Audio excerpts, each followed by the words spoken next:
बलूचिस्तान में पाकिस्तानी आर्मी पर बलूच लड़ाकों का कहर लगातार जारी है। बलूचिस्तान में बलूचों के ताबड़तोड़ हमले से पाकिस्तानी आर्मी में डर का माहौल है और बलूचों के डर से कई चेक पोस्टों से मुनीर की सेना भागते हुए नजर आई। इसकी तस्वीरें भी सामने आई। और हाल के दिनों की बात की जाए तो बलूच लड़ाकों ने 23 पाकिस्तानी सैनिकों को मौत के घाट उतार दिया। एक तरफ जहां बलूचिस्तान में बलूच लड़ाकों ने कोहराम मचा रखा है तो वहीं बलूचों पर पाकिस्तान का सितम भी जारी है।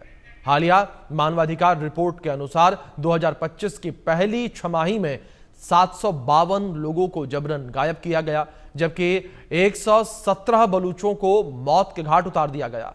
और अब भले ही पाकिस्तान का बलूचों पर सितम जारी हो, लेकिन यह भी सच है कि ताबड़तोड़ हमलों के जरिए बलूचों ने बलूचिस्तान में पाकिस्तानी आर्मी की कमर तोड़ कर रख दी है।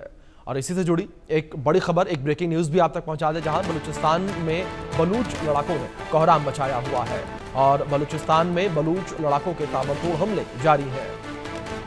बलूचों के हुंकार से मुनीर की सेना डर में नजर आ रही है, डर के साए में जीने को मजबूर है। और हाल के दिनों में बीएलए ने 23 सैनिकों को मार गिराया और बीएलए ने सैन्य सुविधाओं और संपत्तियों को भारी नुकसान पहुंचाया।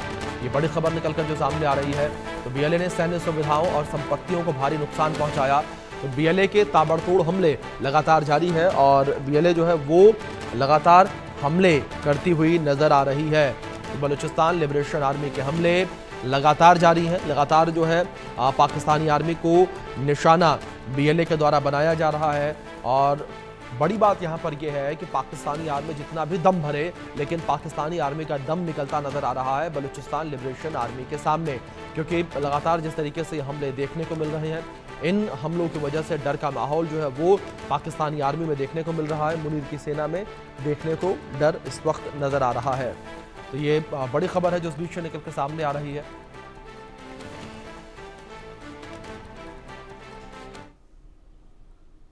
अब बात करेंगे बीएलए के भयंकर अटैक को लेकर, जहां पाकिस्तानी आर्मी में इस वक्त हाहाकार मचा हुआ है।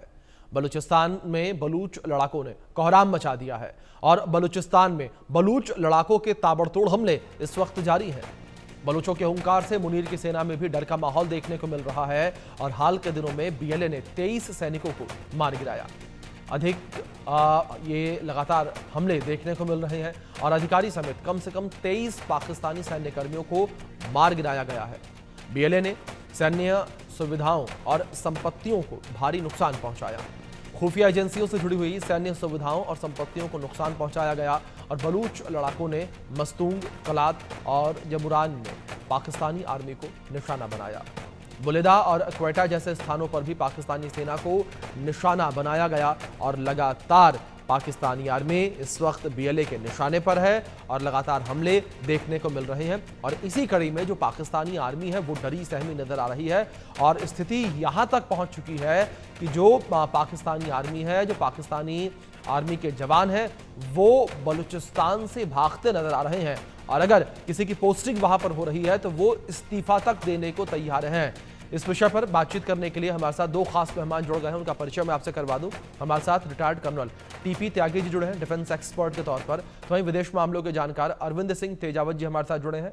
आप दोनों मेहमानों का बहुत स्वागत है इस चर्चा में। और चर्चा की शुरुआत सबसे पहले कर्नल साहब मैं आपसे करना चाहूंगा। त्यागी जी, जो स्थितियां इस वक्त बलूचिस्तान में देखने को मिल रही हैं, इन स्थितियों को आप किस तरीके से देख रहे हैं? क्या आपको लगता है कि जो बीएलए जिसे अनट्रेंड कहा जाता था, उसके लड़ाकों को अनट्रेंड कहा जाता था, वो अब ट्रेंड नजर आ रहे हैं जिस तरीके से पाकिस्तानी आर्मी के ऊपर लगातार वो अटैक कर रहे हैं? जी, इसे ही गुरिल्ला वार कहते हैं जी। जब सामने वाली दुश्मन ज्यादा तादाद में हो, ज्यादा हथियारों में हो, तो थोड़े से लोग भी गुरिल्ला वार करके बड़ी सेना को नुकसान पहुंचा सकते हैं जी। और ये काम आज से नहीं, ये बहुत पहले से शुरू हो चुका है। देखिए, याद कीजिए, फजलुर रहमान जो मेंबर ऑफ पार्लियामेंट है और एक बड़ी पार्टी के नेता है, उन्होंने पाकिस्तान की नेशनल असेंबली में ये कहा था कि बलूचिस्तान के करीब आधा दर्जन ऐसे जिले हैं जो अपनी खुद मुख्तारी का, अपनी इंडिपेंडेंस का ऐलान करने ही वाले हैं और जैसे ही वो अपनी इंडिपेंडेंस का ऐलान करेंगे और यूनाइटेड नेशंस को अप्रोच करेंगे तो उनको मान्यता भी मिल जाएगी।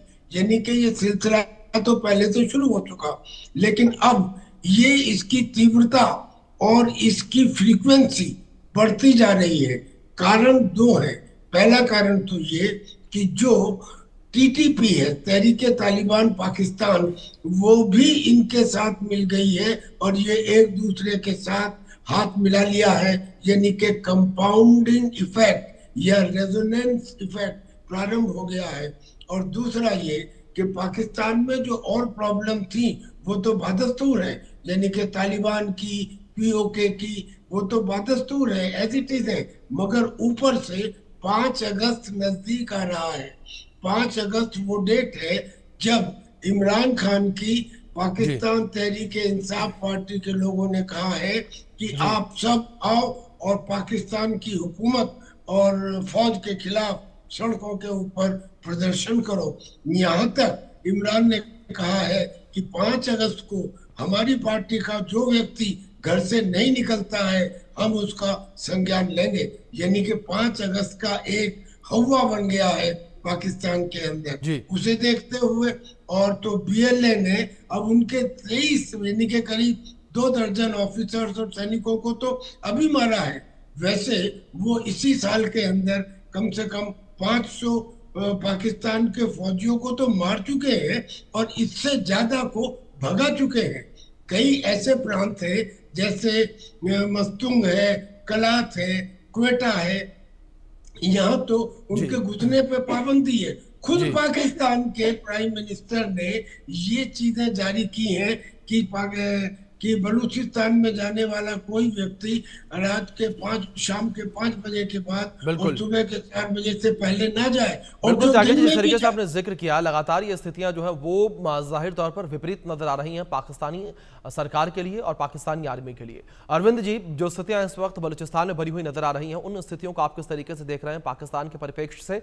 क्योंकि लगातार पाकिस्तान ये दावे तो तमाम करता है कि स्थितियां कंट्रोल में है, लेकिन अरविंद जी, जिस तरीके से लगातार तस्वीरें सामने आती हैं, जो हालात बने हुए हैं, उससे साफ तौर पर यह नजर आता है कि पूरी की पूरा जो सिचुएशन है वो पाकिस्तान के कंट्रोल से बाहर हो चुका है।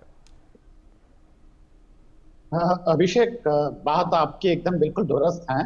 जी थोड़ा टेक्निकल हैच है तो आवाज साफ नहीं आ रही है, पर जहां तक मैं आपके सवाल का अंदाज लगा सकता हूं जी कि दरअसल स्थितियां तो बहुत बेहतर नहीं कही जा सकती है। जी और यह है कि पाकिस्तानी सरकार और खासकर वहां की सेना जिस तरीके से दमन कर रही है वो किसी भी तरीके से जस्टिफाइड नहीं है।